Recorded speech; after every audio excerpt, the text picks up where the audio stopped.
And we're here now with Deb Bernacki of Happier at Home, and she's here with some tips, specifically 9 steps seniors and really people of any age can take to recover from identity theft. Yes, and we see that, especially in the news, that seniors are the victim of identity theft frequently. And some of the reasons for that are because they're not digitally aware, so they're not checking their credit report on a regular basis. I mean, a lot of us don't anyways.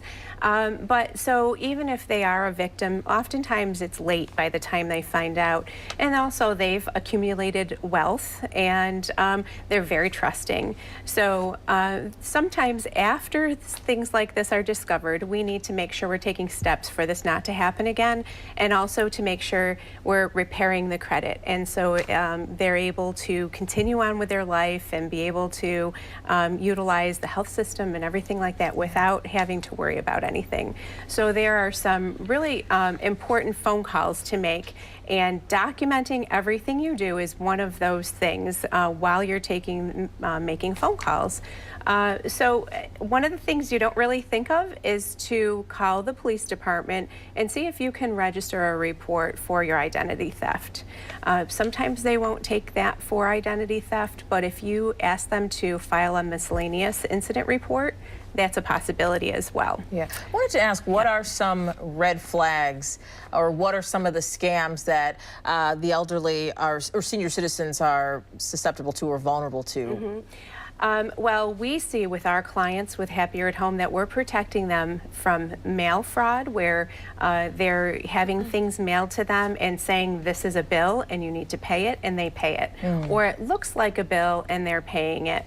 Also, you need to make sure, they need to make sure that they protect even their health information and not giving that health information away.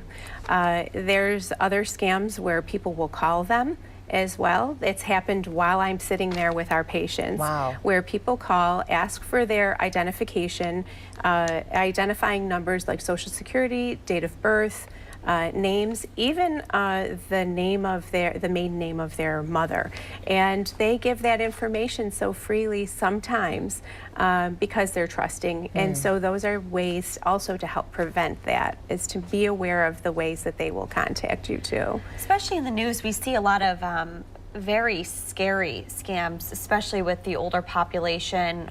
A grandchild or spouse is hurt or in an emergency, right, yeah. and you need to provide money or a check or some sort of identification to make sure that that person can get the care they need or get to the hospital or out of the hospital. I mean, these are very scary scams as well. And they seem real. They are, and I think that one of the biggest things to remember now is that because our creditors and DMV and all of these other, your banks, places like that, they know scams like this exist. So you should not be even being asked for your Social Security number unless you're initiating a phone call and that's one of their ways of verifying of who you are. But if someone's calling you and asking for this personal information, even making it sound emergent, then your red flag should go up, saying, you know, this is not normal. So always ask. You could ask for a number. I need to call you back. Let me just contact my family.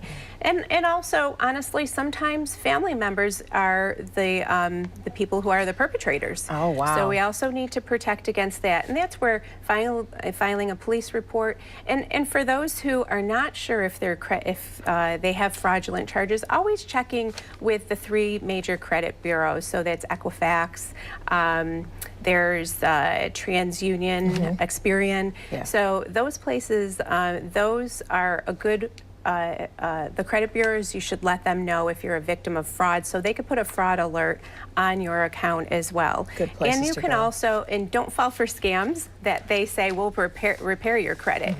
You can do that yourself. You could contact those 3 major credit bureaus and you can ask them to remove any incorrect charges that are on your credit report as well. All right, some good reminders and good advice there. Where can people go if they want to see these tips online, or where can they find more? Well, there's always government, the government websites will help you with that, but you can also contact me at